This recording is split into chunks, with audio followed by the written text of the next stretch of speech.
حاجی صاحب کی آواز بھاری ہو گئی۔ یہ انسانی بچہ ہے جسے کسی نے یہاں مرنے کے لیے پھینک دیا ہے۔ یہ سنتے ہی جیسے پوری دنیا تھم گئی ہو۔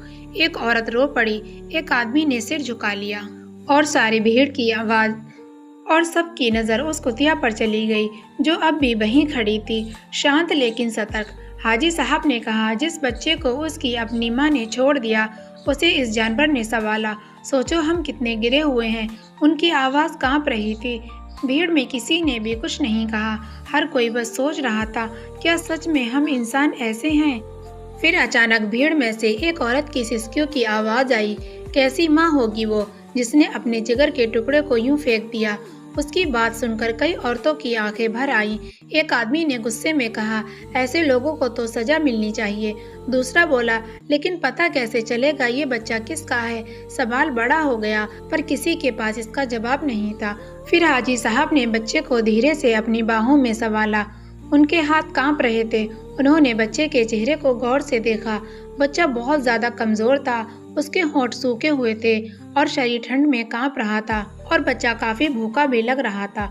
انہوں نے ترنت کہا، اسے گرم کپڑے اور دودھ کی ضرورت ہے، نہیں تو یہ بچہ نہیں جی پائے گا۔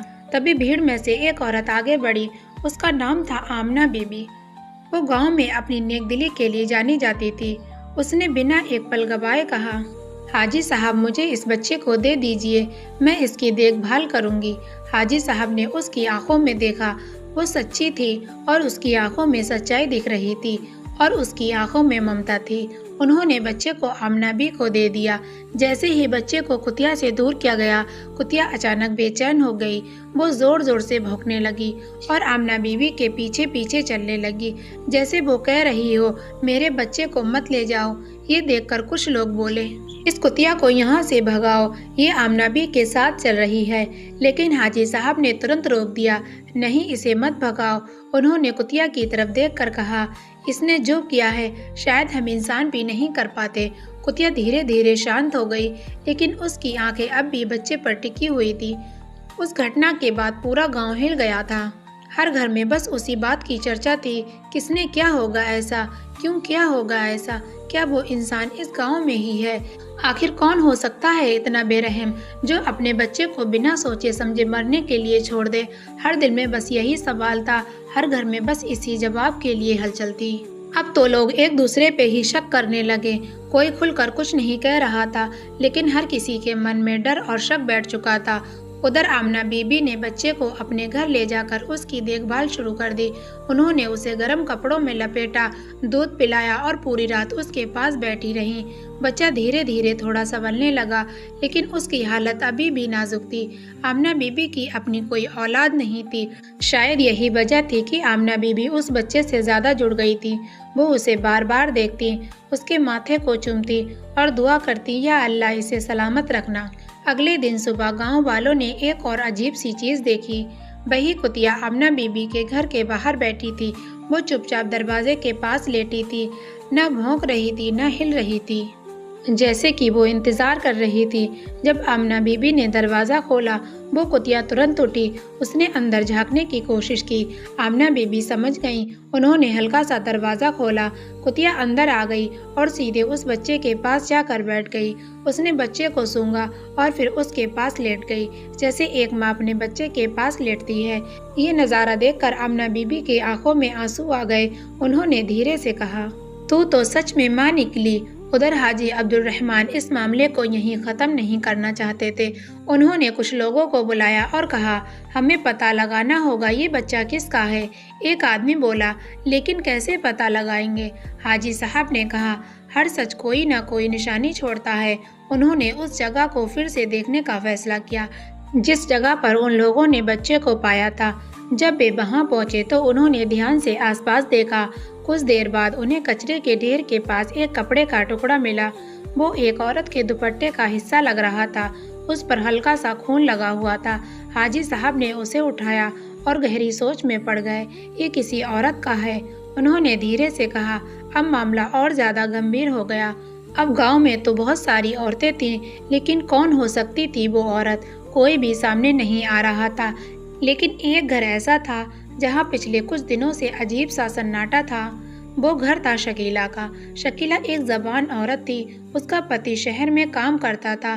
گاؤں میں لوگ اس کے بارے میں دھیرے دھیرے باتیں کرتے تھے۔ کیا تمہیں نہیں لگتا ہاں کچھ تو گڑبڑ ہے؟ لیکن کوئی کھل کر نہیں کہہ رہا تھا۔ حاجی صاحب نے فیصلہ کیا کہ وہ خود جا کر اس عورت سے بات کریں گے۔ اگلی ہی صبح حاجی صاحب شکیلا کے گھر پہنچے۔ دروازہ کھٹکھٹایا، اندر سے دھیمی آواز آئی، کون ہے؟ ابھی حاجی صاحب نے کہا، میں ہوں حاجی عبد الرحمن۔ دروازہ دھیرے سے کھلا۔ شکیلا سامنے تھی، اس کا چہرہ پیلا تھا، آنکھیں سوجی ہوئی تھی جیسے وہ کئی راتوں سے سوئی نہ ہو۔ حاجی صاحب نے اسے غور سے دیکھا، پھر دھیرے سے پوچھا، بیٹی تم ٹھیک تو ہو؟ شکیلا نے نظریں جھکا لی، جی ہاں میں ٹھیک ہوں، لیکن اس کی آواز کانپ رہی تھی۔ حاجی صاحب نے جیب سے وہ کپڑے کا ٹکڑا نکالا اور اس کے سامنے رکھ دیا۔ کیا تم اسے پہچانتی ہو؟ شکیلا کے ہاتھ کانپ گئے۔ اس نے اس کپڑے کو دیکھا اور اس کی آنکھوں سے آنسو بہنے لگے۔ وہ بہی زمین پر بیٹھ گئی اور زور زور سے رونے لگی۔ اور پھر شکیلا روتے ہوئے بولی، مجھ سے غلطی ہو گئی، بہت بڑی غلطی۔ میں ڈر گئی تھی سماج سے، لوگوں سے، میں نے ہی اس بچے کو وہاں چھوڑ دیا۔ یہ سنتے ہی حاجی صاحب کی آنکھیں بھر آئیں، لیکن انہوں نے غصہ نہیں کیا۔ انہوں نے بس دھیرے سے کہا، بیٹی غلطی بہت بڑی ہے، یہ کوئی چھوٹی غلطی نہیں، لیکن اللہ کی رحمت اس سے بھی بڑی ہے۔ شکیلا روتے ہوئے بولی، کیا میرا بچہ زندہ ہے؟ حاجی صاحب نے کہا، ہاں، اور اسے ایک جانور نے بچایا تھا۔ یہ سن کر شکیلا اور پھوٹ پھوٹ کر رونے لگی کہ میں کیسی ماں ہوں، میں نے اپنے بچے کو مرنے کے لیے چھوڑ دیا، اور ایک جانور تو مجھ سے بہتر ہے جس نے میرے بچے کو بچایا۔ جب شکیلا کی سچائی سامنے آئی تو پورا گاؤں جیسے ایک بھاری خاموشی میں ڈوب گیا تھا۔ خبر آگ کی طرح پھیل چکی تھی، وہ بچہ شکیلا کا ہے، وہ بچہ شکیلا کا ہے۔ لوگوں کے دلوں میں غصہ بھی تھا اور افسوس بھی۔ گاؤں کے چوپال پر ایک بار پھر بھیڑ جمع ہوئی۔ ایک آدمی غصے میں بولا، ایسی عورت کو تو گاؤں سے ہی نکال دینا چاہیے۔ دوسرا بولا، اس نے ماں ہونے کا حق کھو دیا۔ کچھ اور لوگ بھی اس کی سزا کی بات کرنے لگے۔ ایسے ہی چاروں طرف ہلچل تھی۔ لیکن تبھی حاجی عبد الرحمن آگے بڑھے۔ انہوں نے ہاتھ اٹھا کر سب کو چپ کرایا۔ ان کی آواز میں سختی بھی تھی اور رحم بھی۔ انہوں نے کہا، ہاں غلطی بہت بڑی ہے، لیکن کیا ہم بے گناہ ہیں؟ ان کی بات سن کر سب چپ ہو گئے۔ انہوں نے آگے کہا، اگر اللہ ہماری غلطیوں کو معاف کر سکتا ہے تو ہم کون ہوتے ہیں کسی کو ہمیشہ کے لیے ٹھکرانے والے؟ بھیڑ میں سناٹا چھا گیا۔ کچھ لوگوں نے نظریں جھکا لی اور سارے کے سارے خاموش ہو گئے۔ اور ادھر شکیلا پوری طریقے سے ٹوٹ چکی تھی۔ اس کی آنکھوں میں صرف پچھتاوا تھا اور پچھتاوے کے آنسو تھے۔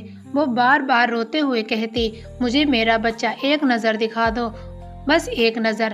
حاجی صاحب نے اسے اٹھایا اور آمنہ بی کے گھر لے گئے۔ دروازے کے باہر بہی کتیا بیٹھی تھی، جیسے اب بھی پہرا دے رہی ہو، جیسے اسے پتا تھا کہ آج کچھ بڑا ہونے والا ہے۔ جیسے ہی شکیلا اندر آئی اور شکیلا کی نظر اس بچے پر پڑی جو کپڑوں میں لپٹا ہوا تھا، شانت معصوم، اس کی آنکھوں سے آنسو بہنے لگے۔ وہ دھیرے دھیرے آگے بڑھی، اس کے ہاتھ کانپ رہے تھے۔ اس نے بچے کو چھونے کی کوشش کی، لیکن تبھی کتیا اچانک کھڑی ہو گئی اور زور سے بھونکنے لگی۔ وہ شکیلا کے سامنے آ کر کھڑی ہو گئی، جیسے وہ کہہ رہی ہو، تم نے اسے چھوڑ دیا تھا، اب تمہارا اس پر کوئی حق نہیں۔ اس نظارے کو دیکھ کر سارے کے سارے حیران رہ گئے۔ شکیلا کتیا کے ڈر سے پیچھے ہٹ گئی اور روتے ہوئے زمین پر بیٹھ گئی اور روتے ہوئے بولی، میں اس کے لائق نہیں۔ حاجی صاحب آگے بڑھے۔ انہوں نے کتیا کے سر پر ہاتھ پھیرا اور دھیرے سے کہا، تو نے جو کیا وہ شاید انسان بھی نہیں کر پاتا۔ پھر انہوں نے شکیلا کی طرف دیکھا اور کہا، تو ابھی بھی اس کی ماں ہے۔ سب کی نظریں اب حاجی صاحب پر تھیں۔ انہوں نے کہا، ماں غلطی تو کر سکتی ہے، لیکن ماں ہونا ختم نہیں ہوتا۔ انہوں نے آمنہ بی کی طرف دیکھا۔ آمنہ بی کی آنکھوں میں آنسو تھے، لیکن چہرے پر سکون بھی۔ انہوں نے دھیرے سے کہا، اگر شکیلا اپنے بچے کو اپنانا چاہتی ہے تو مجھے کوئی اعتراض نہیں۔ یہ سن کر شکیلا پھوٹ پھوٹ کر رونے لگی۔ اب سب سے بڑا سوال یہ تھا کہ بچہ کس کے پاس رہے گا۔ حاجی صاحب نے سب کو دیکھا اور پھر حاجی صاحب نے نرم آواز میں کہا، یہ فیصلہ غصے میں نہیں، انسانیت سے ہوگا۔ انہوں نے شکیلہ سے پوچھا، کیا تم سچ میں اپنے بچے کو اپنانا چاہتی ہو؟ شکیلہ نے روتے ہوئے کہا، میں اپنی جان دے سکتی ہوں لیکن اب اسے کبھی نہیں چھوڑوں گی۔ پھر انہوں نے آمنہ بی سے پوچھا، اور تم کیا کہنا چاہتی ہو؟ آمنہ بی بی نے مسکرا کر کہا، میں نے اسے اللہ کی امانت سمجھ کر سنبھالا تھا اور اس کی اصلی ماں اسے اپنانا چاہتی ہے تو یہ اسی کا حق ہے۔ یہ سن کر پورا ماحول بھاوک ہو گیا اور آخر کار بچہ شکیلہ کو دے دیا گیا۔ وہ اسے اپنی چھاتی سے لگا کر روتی رہی جیسے وہ اپنے گناہوں کو دھو رہی ہو۔ لیکن کہانی یہیں ختم نہیں ہوئی، کیونکہ وہ کتیا اب بھی وہیں کھڑی تھی، شانت لیکن دیکھ رہی تھی۔ شکیلہ نے اس کی طرف دیکھا، دھیرے دھیرے اس کے پاس گئی اور اس کے سامنے بیٹھ گئی۔ شکیلہ نے روتے ہوئے کہا، تم نے میرے بچے کو بچایا جب میں خود اسے چھوڑ آئی تھی۔ اس نے کتیا کے سر پر ہاتھ رکھا اور کہا، آج سے تو بھی اس کی ماں ہے۔ یہ سن کر وہاں موجود ہر انسان کی آنکھیں نم ہو گئیں۔ اس دن کے بعد گاؤں بدل گیا، لوگوں کے سوچنے کا طریقہ بدل گیا۔ اب کوئی بھی اولاد کو بوجھ نہیں سمجھتا تھا، غریبوں کی مدد ہونے لگی، عورتوں کی عزت اور زیادہ بڑھ گئی، اور سب سے بڑی بات تو یہ تھی کہ لوگ اللہ کے قریب آ گئے۔ اب وہ کتیا شکیلہ کے گھر کے باہر بیٹھی رہتی، شکیلہ اسے کھانا کھلاتی اور کتیا زیادہ تر بچے کے پاس بیٹھی رہتی۔ جب بچہ روتا تو شکیلہ سے پہلے کتیا وہاں پر پہنچ جاتی جیسے کہ وہ اس کا سایہ ہو اور ہر پل اس کے ساتھ رہتی۔ وقت کے ساتھ بچہ بڑا ہونے لگا۔ ایسے ہی وقت گزر رہا تھا۔ ایک دن حاجی عبدالرحمن نے گاؤں والوں سے کہا، اللہ ہمیں نشانیاں دکھاتا ہے تاکہ ہم اپنی غلطیوں کو پہچان سکیں۔ پھر انہوں نے کہا، جس دن ایک جانور ہمیں انسانیت سکھائے، سمجھ لو ہم بہت نیچے گر چکے ہیں۔ اس کہانی سے سیکھ ملتی ہے کہ انسانیت خون سے نہیں کرم سے ہوتی ہے۔ اللہ کی رحمت ہر جگہ ہوتی ہے۔ غلطی کرنے والا برا نہیں، غلطی پر اڑے رہنے والا برا ہے۔ ماں کا دل کبھی پوری طرح نہیں مرتا۔ پیارے ناظرین، آپ سب کو یہ ویڈیو کیسی لگی؟ کامنٹ میں اپنی رائے ضرور لکھیں۔ ویڈیو کو زیادہ سے زیادہ شیئر کریں، لائک کریں اور چینل کو سبسکرائب کرنا نہ بھولیں۔